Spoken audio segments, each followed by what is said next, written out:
Oh, good morning mga kawaw. Oh, magkuhan sa ta.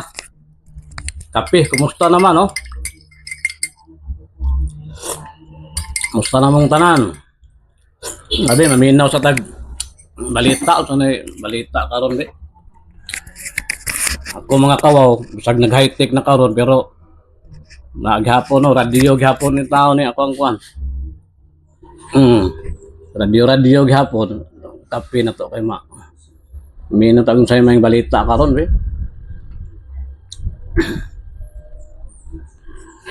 Determinado ang National Bureau of Investigation na masampahan ng reklamo ang vlogger na si Claire Contreras o mas kilala sa bansag na Maharlika sa kanyang social media accounts. Sa Meet the Manila Press News Forum ngayong araw, ibinahagi ni NBI Director Jaime Santiago na nagsasagawa na sila ng case build-up para sa posibleng pagsasampa ng cyber libel o libel charges laban kay Maharlika. Ito ay dahil umano sa pagkakalat nito ng fake news, partikular na ang alikasyong nakadetine sa Los Angeles, California si First Lady Liza Marcos dahil sa pagkakasangkot umano nito sa pagkamatay ng businessman na si Paulo Tantoc.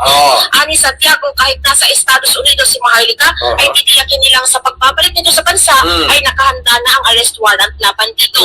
Dagdag pa ng NBI chief na sa mga susunod na araw ay magsasampa sila ng mga reklamo laban sa ilang social media personalities. Nagpapala ito na lahat ng trolls at vloggers na nagpapakalat ng fake news ay papanagutin nila sa batas. Ako si Andrea Salve, nakapagtirad. So maliwanag Patay.